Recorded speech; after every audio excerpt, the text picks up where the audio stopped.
मारा कम चहेट जादे तबे जाके हारी। ई कोरोना महामारी भैया, ई कोरोना महामारी। मास्क लगाव मुंह पर दूर से, कह नमस्कारी। लोग लइकन के लेके भीतर बंद कर केवाड़ी।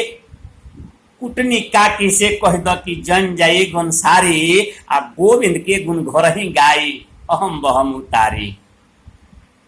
मास्क लगाव मुंह पर दूर से, कर नमस्कारी।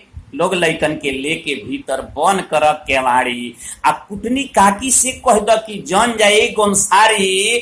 गोविंद के गुण घोरही गाई, अहम बहम उतारी। आ और कच पथुआ मत खाई कबो कोहड़ा के तरकारी। और कच पथुआ तो रउरा सब बुझते बानी नु, सदुकरी भाषा में ओकर नाम ना धरे के हमनी के।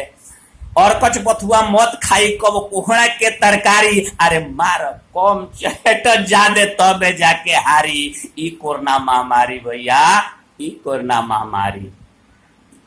तीले तीले हाथ धो साबुन सैनिटाइजर से। सट के निकले ना केहू देखियो तारा पांजर से। पाछे पछताए के पड़ी, हट के रह हाजर से। आ हरिहर साग सब्जी खा, नाश्ता कर गाजर से। तीले तीले हाथ धो साबुन सैनिटाइजर से। सट के निकले ना केहू देखियो तारा पांजर से। काहे कि पाछे पछताए के पड़ी, हट के रह हाजर से। हरिहर साग सब्जी खा, नाश्ता कर गाजर से।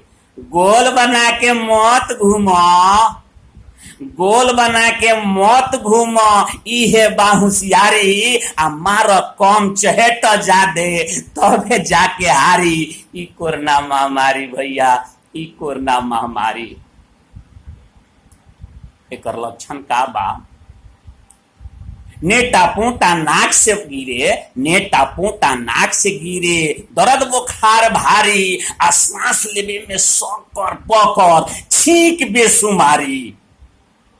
बहुते लड़छुताह बाटे बाउर ई बेमारी। सद पहुंच स्वास्थ्य केंद्र डॉक्टर के दुआरी।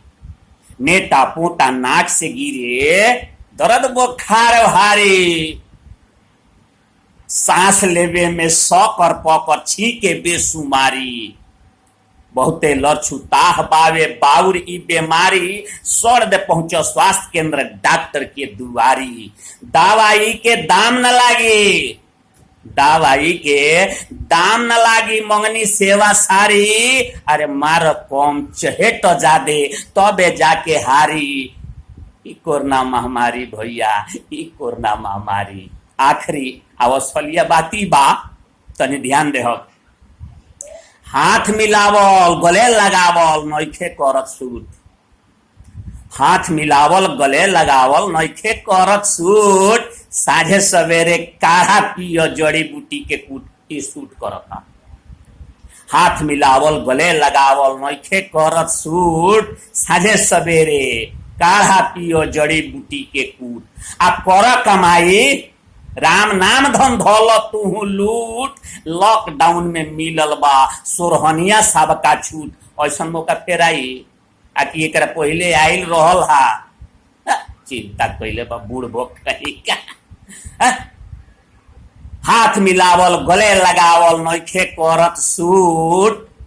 साझे सवेरे काढ़ा पियो जड़ी बूटी के कूट।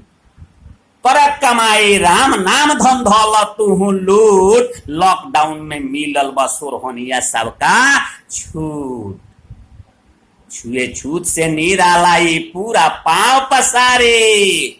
छुए छूत से निरालाई पूरा पांव पसारी। अरे मारो कम चहेट जादे तबे जाके हारी। ई कोरोना महामारी भैया, ई कोरोना महामारी।